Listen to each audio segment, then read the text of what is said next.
Before Islam, my life was reckless. You know, I was living a dream. I was a bad boy on the streets.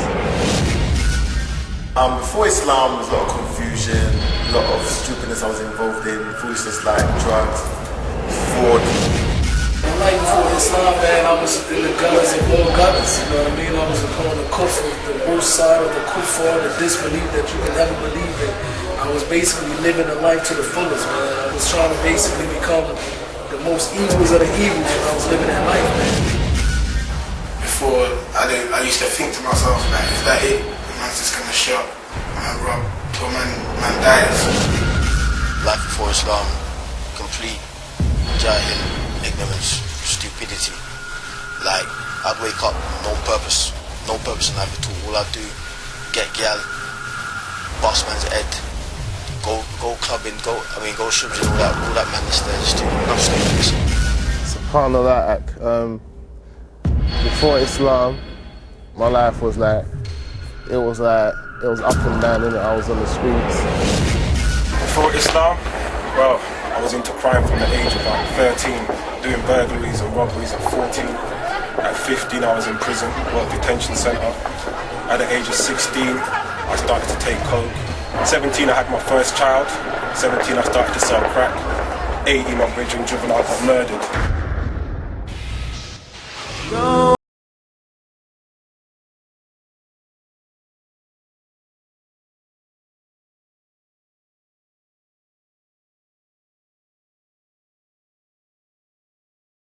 It keeps me out of trouble, learn to study, learn more, clean my heart, clean myself, then you have more manners and respect for me.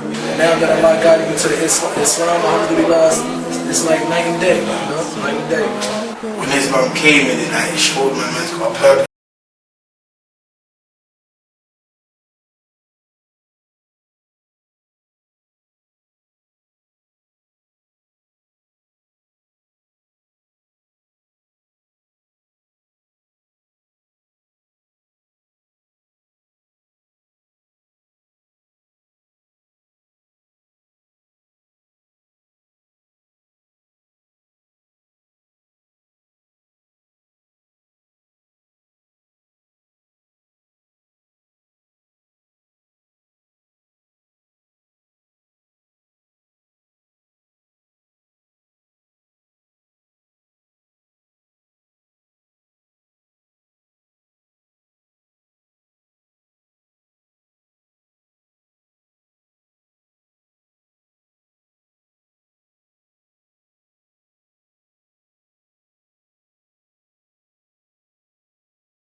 I was a full-time musician, so my background is hip-hop.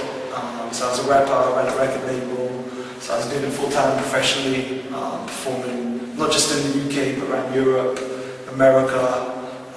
I've been on something like 40 or so releases just before I converted, MTV, Radio 1, One Extra, all that sort of business. So I was living the dream basically. I was doing what I'd always wanted to do, which is to be a full-time musician.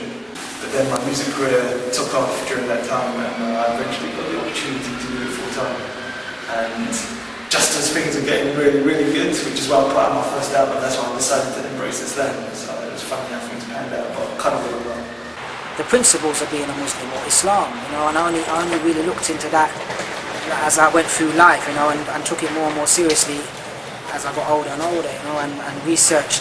And you know, obviously Islam made me give up music, because music is not allowed in Islam, it's haram. You know, some people may debate this issue, but this issue is not really debatable because the evidence is clear. The hadith is clear from the Prophet Muhammad sallallahu alaihi wasallam said, you know, that some people in my ummah will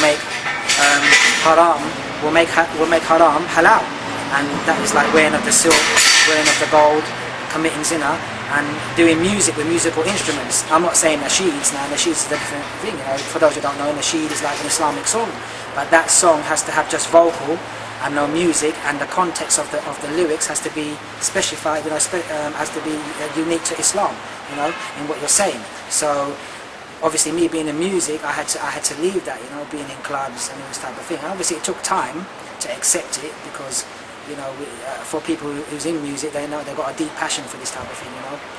Really, it's for the truth. As a Muslim, should I say, it's just something that you should leave. Chose the deen or left the deen. I couldn't do both. So I chose the deen, and then slowly but surely I kept away from the music, kept away from my surroundings, and stayed away from the people that wanted to do music for the best that I could. So I didn't fall into it. And alhamdulillah, I haven't gone back to the music. The people still see me. Even till like last week, I'll see someone and they'll be like, "Yo, sis, what can I get you in the studio? Can I get you in the booth?" I'm like, "It's been 4 years, man. I don't do this, So this is what's really going on still." So by living in this lifestyle, initially it starts off as something that you can appreciate. It is your hard work, it is your labor. You can appreciate it to a certain degree. But after a while, you start to realize the repetitiveness that comes with this cycle of sinning, 24 hours a day to sinning.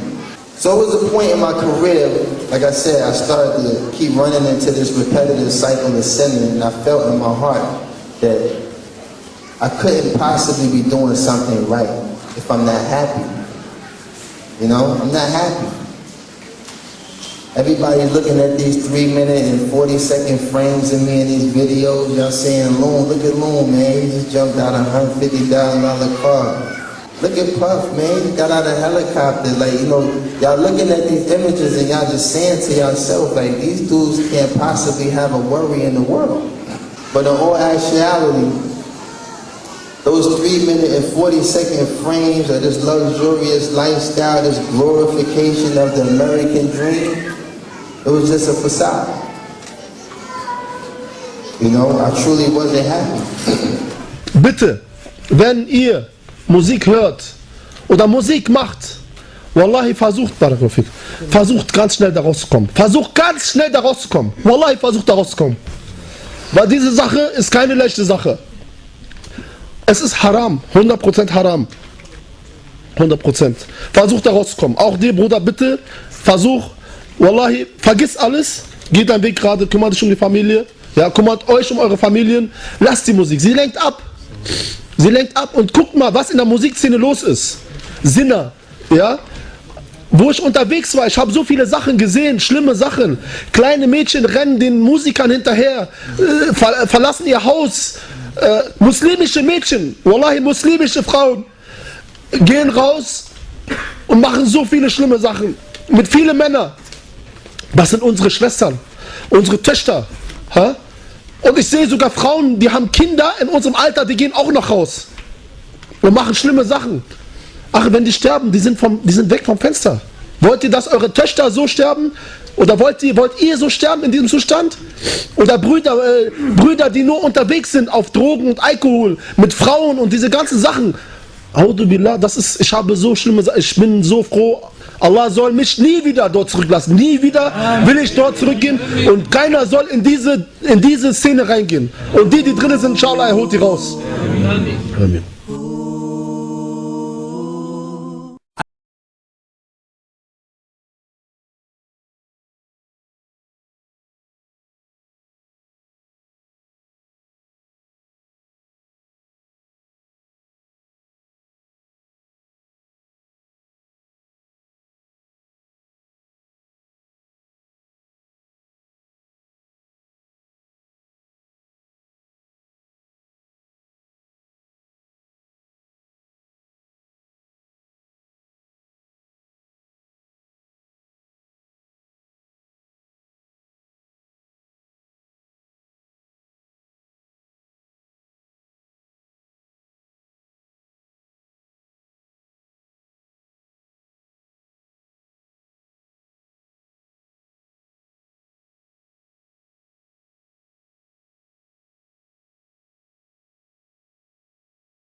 quite quickly. Others, it's a more protracted process, and in my case, that was I think it was more to do with my age and my life circumstances. But my family are very open-minded. I'm from quite a liberal background, so it wasn't a cause for fitna or problems or anything like that. In fact, I was just with my family yesterday. My dad was talking about, he was asking about the Islamic Bank of Britain because he wanted to open up an ethical bank account. So subhanAllah, quite interesting. SubhanAllah, how it's changed my life is a great benefit. First, I've got to say alhamdulillah, praise be to Allah, because when I look at the benefits of how Islam's changed my life, it's just like I can't understand it. Like, one of the first things was like when I went out to Mecca last year, Ramadan, and I was with one of the brothers, I was saying to him like, 4 years ago we were in Greece in Ayia Napa. 4 years later we're here making sajda at the house of Allah. I'm saying this difference is major. I'm thinking like, you know, I've been inside prisons, I've been around Europe, I've been in the darkest alleys doing what I do. Then to end up here, it was just a great change. Secondly, the worldly stuff, the money, the clothes, the things that I used to chase that were empty, they don't mean much to me. Because I used to tell him, subhanAllah, one man was robbing, stealing, shotting, doing what we were doing, and in the nightclubs and raving with all this whatever, Allah could have took our soul at. And if Allah would have took us, subhanAllah, man, we know what happens to the people in that condition. So for Allah to spare us and to give us this opportunity to become a Muslim, Aki, you see, like a Muslim, Aki, it's major. It's a major thing from being a non-Muslim to a Muslim. It's major. We have to appreciate Allah gives you that chance. Allah picks you out of a creation of people and brings you into the fold of Islam. SubhanAllah, you got to be grateful. You got to make that sajda of gratefulness and say Allahu Akbar every day. Alhamdulillah, Islam changed my life for the better. Even though before I was living my dream, I was doing, you know, what a lot of young people aspire to now, which is, you know, being the guy that you see on the video, larging it up, the women, you've got the fame and acclaim, you're rolling with musicians and creative people who you respect. You're getting that respect back for the artistry you do. Despite all of that, I felt very, how shall I say it, tormented inside. So every morning I would wake up with pressure on my chest just from the stress of doing music and feeling, the pressure didn't come from anyone else but from myself, but it's just this desire to succeed. And fame is like a narcotic. The more you get, the more you want, so you're never satisfied. So when I started out in the music game, I thought, well, if I sold 500 records, I'll be happy. But then I did that, and I thought, right, this time I sold 1,000. And I got to 1,000, and right, I could do 2,000 now. And you're just getting more and more. You do more concerts, do more collaborations and whatnot. But it's never enough. You're never satisfied. So I felt this internal pressure every day when I used to get up. And when I put out my debut album in 2004, I thought this is going to be it. This is the pinnacle, the apex, the thing I've been working towards. When I put it out, it was the biggest anticlimax of my life. I was like, right, I don't feel any different. This is no different. You know, I thought my life would change when this came out. No different. And that and a number of other life experiences, you know, helped take those stepping stones towards this album. I mean, it's a huge story. I was studying it for 9.5 years essentially before I converted. So I first started researching it in 1995 and I converted in 2005. So a lot of different things that propel me towards Islam, but ultimately it's the guidance from Allah. Anything that's good doesn't come easy at the beginning. You have to struggle for something that's good. If it came easy, you want to appreciate it. You can easily get drunk. Yeah, you can easily take drugs. You can easily join a gang. It's no problem. Yeah, but you know, those are all easy things. And when you check it, you don't respect it in the end. Many people have left gangs.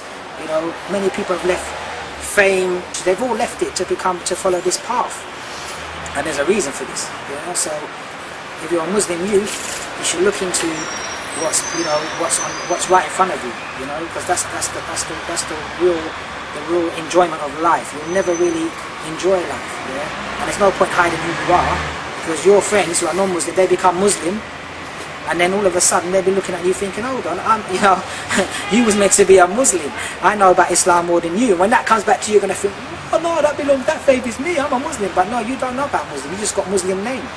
You know, at the end of the day, you want to know about your faith and who you are, so you should study it. And you study it, don't feel ever embarrassed about it. You know, that's just the way forward. My advice to non-Muslims concerning Islam is to be open-minded, be sincere, and use your intellects and ask those challenging questions. I think people shouldn't be afraid to ask questions about Islam. I would have two sets of advice. The advice for the youths that are not Muslim, that are living this life, this is first and foremost, they need to find Islam.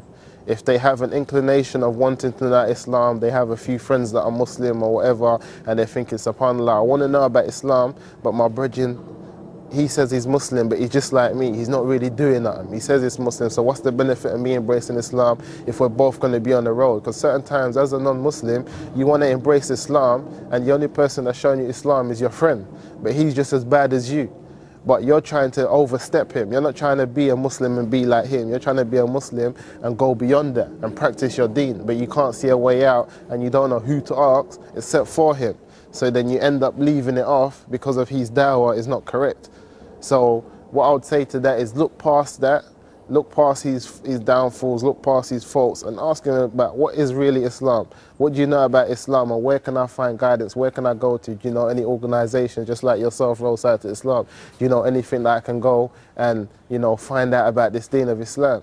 And for those that are Muslims, subhanAllah, when Allah, like I was saying earlier, chooses you to be a Muslim over the non-Muslims, don't take it for granted.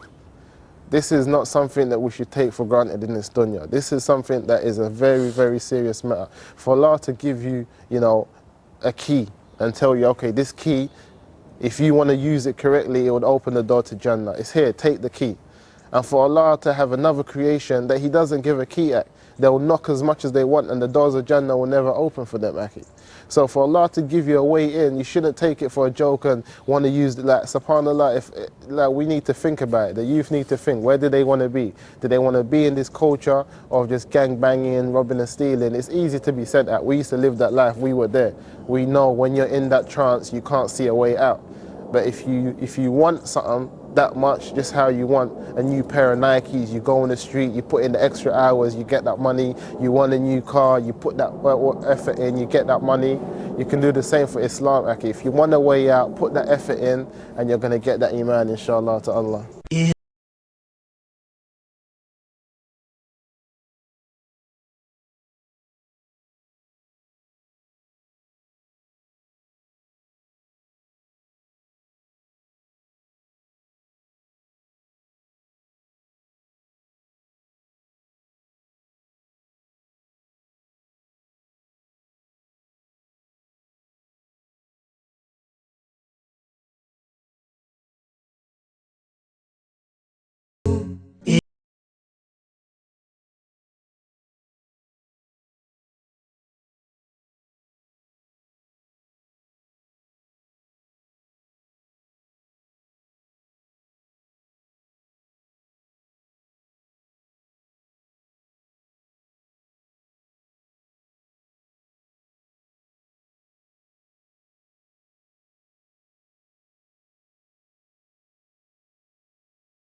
27. when I was walking through the block, I saw a poster, a big yellow poster. I was looking for a way to pray at that time because I was feeling God and I wanted to get out of the road, but I didn't know how. And I didn't even really know how to pray. But when I found that poster, I read it and the first line said, "In the name of the Most High, the Most Merciful, the Most Gracious. All praise is due to the Most High God, the Lord of the worlds, the most merciful Master of the Day of Judgment. Thee alone we worship and Thee alone we do ask for help. O Most High God, guide us on the straight way, the way of those whom you have favoured, not on those whom we have left astray. Amen." When I saw that prayer, I wanted that prayer for myself. I tried to take it down off of the block, but I said I couldn't do that because somebody else might need it. So I wrote that prayer down and I started to pray that prayer every day.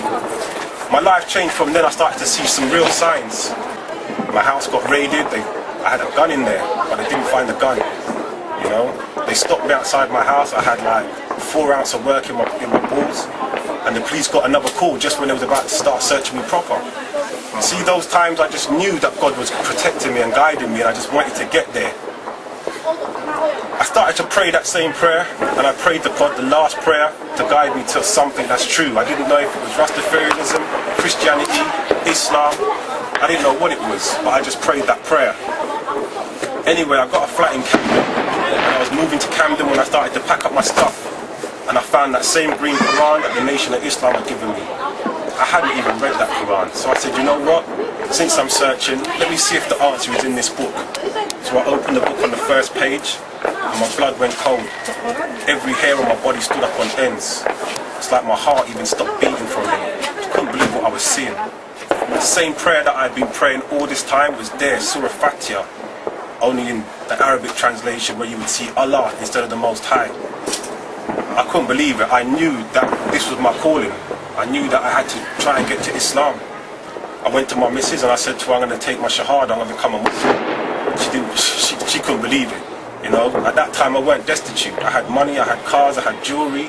I had no reason to just give up this life and then turn to Islam. But I did. I went to Ealing Road Masjid, and when I got there, I was reluctant to take my Shahada. Just when I became in half minds about what I should do, I looked up. And when I looked up, I saw a black brother walking towards me, all in white. Kameez, kufi, everything. I didn't recognize him at first, but when he came closer, I saw exactly who it was. It was my friend Busby from Harlesden, otherwise known as Abdul Rahim. He couldn't believe it when he saw me, and I couldn't believe it when I saw him. I said, what, Akhi, you Muslim? He said, Alhamdulillah. He said, what, you taking your Shahada? I said, yeah. He gave me my name, Nabil Abdullah. He gave me my first Quran. He gave me my first book, the Sahih Muslim. He gave me a prayer book, you know, and he took me to my first Jummah. A lot of people that want to embrace Islam and they have beef with a Muslim, or they have some sort of altercation with the brothers, they use it, or Shaitan uses it as an excuse for them not to embrace Islam. But alhamdulillah, when I embraced Islam, I had some doubts. You know, I used to keep away from certain masjids and keep away from certain people because I still had that, you know, that jahiliyyah in me, like, right, if man try it, I'll pull it on him, like, regardless, because I didn't have that understanding and I didn't know that the brothers would embrace me how they did. And alhamdulillah, when I met up with a couple of the brothers, they embraced me and they were happy to know that, right, that beef is finished, we're starting a new thing and it's based upon friendship or based upon Islam. And alhamdulillah, they, you know, it was good. And I'll tell most brothers, if you're out there and you're thinking, yeah, I want to embrace Islam, but I've got beef with certain people, don't watch that, man. Allah subhanahu wa ta'ala put something in their heart act where they embrace you and they just leave the history behind.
these little kids that are following all this flash cars and all the money and all that. It's not worth it, man. It's not worth it. For men, it's not worth it. You can't mix Islam and that life. It don't mingle. It's like oil and water. You can't mix it. You gotta be either Muslim or you be ignorant and be like a kafir and live that life. Because most brothers, I know brothers who've lived that life and made meals, made peas, yeah. Today, Muslim, do 9 to 5. They never was happy in that life. You know, if you look at some kafirs like Frank Lucas and that, hitting $1 million every day, end up going in jail, lost everything. Allah takes all that away. There's no barakah in that money. If you eat with that haram money, it's fire in your belly. You feed it to your wife or your mum, you're distributing haram to them. Your clothes are haram. Your shelter is haram. Everything is haram. You can't even give sadaqah with that money. Even if you do, you don't benefit. You know, there's even a hadith where there's a man, he will raise his hands in the air and say, Ya Rab, Ya Rab. And Allah will say to him, Allah will say, how can I purify this man when his clothes are haram, or he eats is haram, his shelter is haram, everything is haram. He therefore is haram. It's all can't be answered. But when you hear that hadith, if you have fear in your heart, cut the haram money. Even if you get the money, you're not going to be happy, man. I'm happy now, alhamdulillah. You know what I mean? I do my 9 to 5. You know what I mean? Alhamdulillah. The advice that I have to the youth, man, is that because I once was in that lifestyle, you know what I mean? I come from an environment where my family, first of all, in my neighborhood, we was the forerunners of the drug dealers. In my neighborhood, my family was the forerunners of putting a bullet in you. I come from that lifestyle from my brothers and cousins. Not only was I speaking it in my music, I lived that way. And I'm here to tell the people, man, there's no success in that type of lifestyle forever. It's going to come to an end. And we all going to return to Allah regardless. And it's best that we make the decision to return to Allah in a proper way. Because we got to return to Allah. So either we can return to Allah in a life of kufr, or we can turn to Allah in a life of hardships, or just doing things that's disobedient to Allah, or we could try to strive ourselves and return to Allah, and at least He can see that we were striving to be obedient to Him. So most of the kids on the streets, man, especially amongst the Muslims, I would say no matter what, keep striving, man. Keep up the salat. Don't give up your salat. Don't give up this religion, man, because this is all we have. Well, the gang life, as you can see, that's just a negative. You know, there's nothing positive about it. You know, you get drawn in due to influences around you. You know, through musicians, through films, through the society that you're raised up in, and you think it's a cool thing to be in. It's a trendy thing, or whatever name you want to call it on the street now. You know what I'm saying? But at the end of the day, you know, it has a price to pay. Everything has a price to pay, and gang life has a price to pay. And you know, you may think, oh, I'm in a gang and they were like a family, but really and truly, there's no family in it. You know, because you'll see the ills in it. You'll see at the end of the day, man and man won't have your back. When the real thing kicks off, they won't have your back. I'm just giving you an example. For example, one of my friends said, nah, you don't hang out with us no more, you don't hang out with us no more. So I was thinking, yeah, you know what, they're right. So let me go and play basketball with them. So I went to play basketball with them. And some of my friends, they were getting the basketball and they were dashing it at people. And then one of the guys went to go call his friend to bring a knife to come and stab us. I'm thinking, okay, now I know why. Now I know why Allah was keeping me away from these people. So, you know, gang life is a negative thing, definitely a no-no. But, you know, by me saying that, you say, oh, well, you know, most people don't want to listen to nobody when they say just no. You know, you can see from yourself, you can see how the youth are dying now. You know, you can see clearly, every day there's a stabbing, there's a shooting. Is it worth it? I'd say to them that there's just no way it can work. I've got friends who are millionaires and I've seen their life fall apart. I've had dough myself, and my brethren told me before he died, we cannot go nowhere with that money. I'm old school, I'm 40 years old now. My generation, there's no one left. If 1 or 2 mans left, they're the kind of, you know, lick-ass type brothers. The real brothers, you have to find the steam brother, or you're going to get killed, or you're going to end up in jail. Simple. We're not worthless. We're worth something. But the way the street show is that we're worth nothing.